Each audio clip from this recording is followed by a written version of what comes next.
Looking for me, asshole?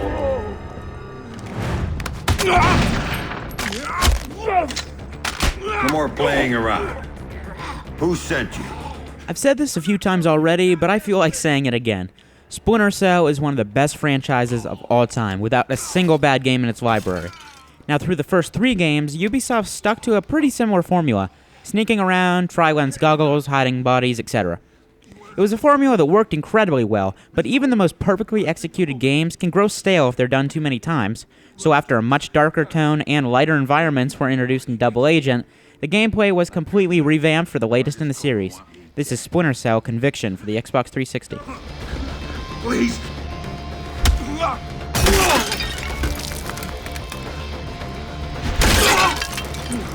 Splinter Cell Conviction takes place a few years after the events of Double Agent. Sam is living a relatively peaceful life after dealing with the JBA, and he believes that his worries might finally be behind him. Unfortunately, this isn't really the case, and his old friend Grimm pulls him back into the action with information about corruption in his old agency, Third Echelon, along with information about a certain loved one. I will warn you though, play Double Agent before you play this. Not only will you be a lot less confused, but names and events will be much more significant to you. Splinter Cell isn't a series that tends to recap a bunch of old information. A team of armed men just entered the marketplace looking for you. They're closing in on your position. Unless you do exactly what I say, this will be a very short conversation.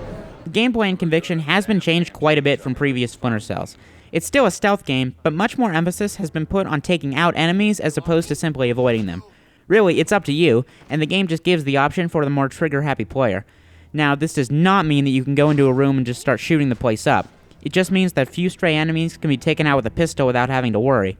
It feels like the most naturally controlling game in the Splinter Cell library. Show your face!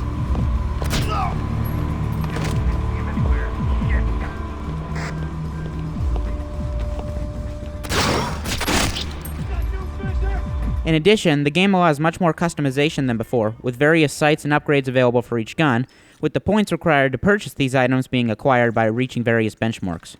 The one big new feature that was introduced in Conviction is Mark and Execute. Here's how it works. Kill an enemy in hand-to-hand combat, and you get a point. You then mark targets with the number varying depending on what weapon you're using, and then you press the Execute button. At this point, Sam shoots every marked target that's in line of sight in the forehead. This feature really gets you to mix up your strategy, as getting a few points over the course of a level can make big encounters a lot easier. Visually, Splinter Cell Conviction is easily the best in the series. The game now uses a black and white effect to show you that you're hidden, and color contrast really makes sure that you know what's going on. Mouths still look a little bit strange, but character animations are some of the most impressive I've ever seen.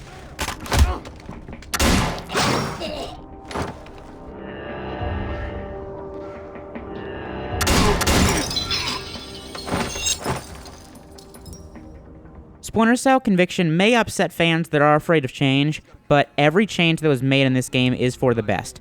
This game is easily the most enjoyable in a series that has never had a misstep. No, not enough cover. There's got to be somewhere around here. Fuck, Cover me, man. you assholes!